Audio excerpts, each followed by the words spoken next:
മോഹൻലാൽ നായകനായെത്തിയ നിരവധി സിനിമകൾ കാലാതിവർത്തികളായി പ്രേക്ഷകരെ രസിപ്പിക്കുന്നുണ്ട്. അക്കൂട്ടത്തിൽപ്പെട്ട ചിത്രമാണ് പത്മരാജന്റെ സംവിധാനത്തിൽ 1987 പുറത്തിറങ്ങിയ തൂവാനത്തുമ്പികൾ. ജീവിതത്തെ സവിശേഷമായ രീതിയിൽ ആഘോഷപൂർവ്വം കൊണ്ടാടുന്ന ജയകൃഷ്ണൻ എന്ന കഥാപാത്രമായിരുന്നു ചിത്രത്തിൽ മോഹൻലാലിന്റേത്. ചിത്രത്തിൽ ഒരു ബാർ രംഗത്തിൽ ജയകൃഷ്ണൻ ഒരു നിമിഷം ഉൾവലിയുന്നുണ്ട്. മറ്റ് ബഹളങ്ങൾക്കിടയിൽ അയാൾ നിശബ്ദമായിരിക്കുന്ന ഒരു നിമിഷം. ചിത്രത്തിലെ മറ്റൊരു രംഗത്തിലും ഇത് ആവർത്തിക്കുന്നുണ്ട്. ജോൺസൺ പ്രത്യേക തരത്തിലുള്ള ഒരു പശ്ചാത്തല സംഗീതവുമാണ് ഈ രംഗങ്ങളിൽ ഉപയോഗിച്ചിരിക്കുന്നത്. ഈ രംഗങ്ങളുടെ അർത്ഥം എന്താണെന്ന് പത്മരാജൻ എന്താണ് ശരിക്കും ഉദ്ദേശിച്ചിരിക്കുന്നത് എന്നും ആ സമയത്ത് മോഹൻലാൽ കഥാപാത്രത്തിന്റെ മനസ്സിൽ എന്താണെന്നുമൊക്കെ ഇപ്പോഴും സോഷ്യൽ മീഡിയ സിനിമാ ഗ്രൂപ്പുകളിൽ ചോദ്യങ്ങളുമായി സിനിമാ പ്രേമികൾ എത്താറുണ്ട്. ഇപ്പോഴത്തെ പത്മരാജന്റെ മകൻ അനന്തപത്മനാഭൻ തന്നെ അതിനൊരു മറുപടിയുമായി എത്തിയിരിക്കുകയാണ്. പ്രേക്ഷകരുടെ 37 വർഷത്തെ സംശയത്തിന് ഉത്തരമായിരുന്നു പത്മരാജന്റെ മകൻ അനന്തപത്മനാഭൻ തന്നതും. സംവിധായകൻ ബ്ലസ്സിക്കൊപ്പമുള്ള ഒരു ചിത്രം അനന്തപത്മനാഭൻ ഫേസ്ബുക്കിൽ പോസ്റ്റ് ചെയ്തിരുന്നു. അതിന് ചൂടെയാണ് ഒരു പ്രേക്ഷകൻ തൂവാനത്തുമ്പികളിലെ ആ സംശയവുമായി എത്തിയത്. തൂവാനത്തുമ്പികളിലെ ബാർ സീനിൽ ജയകൃഷ്ണൻ ആലോചിക്കുന്നത് എന്താണെന്നായിരുന്നു ചോദ്യം. ഒരുപാട് നാളായി മനസ്സിൽ കൊണ്ടു നടക്കുന്ന ഒരു സംശയം. ബ്ലസ്സിയേട്ടനെ കൂടെ കണ്ടതുകൊണ്ടാണ് ചോദിക്കുന്നത് എന്നും സന്തോഷ് എന്നയാൾ കുറിച്ചു. ഇതിന് അനന്തപത്മനാഭൻ കുറിച്ച മറുപടി ഇങ്ങനെയാണ്: ഹി ഈസ് കോണ്ടംപ്ലേറ്റിംഗ്. അയാൾ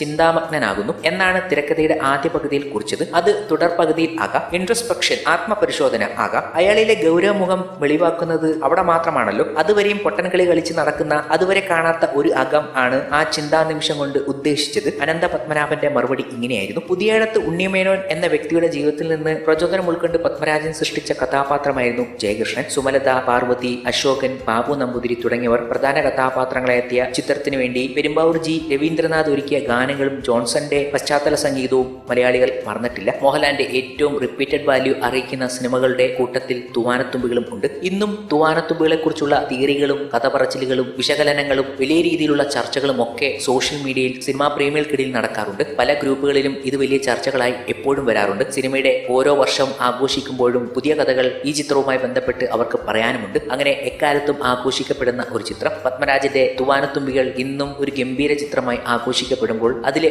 ഒരു കാര്യം കൂടി പ്രേക്ഷകർ ചോദിച്ച് മനസ്സിലാക്കുകയാണ്. 37 വർഷത്തിന് ശേഷം ആ സംശയം തീർന്നിരിക്കുകയാണ് ആ പ്രേക്ഷകന്റെ.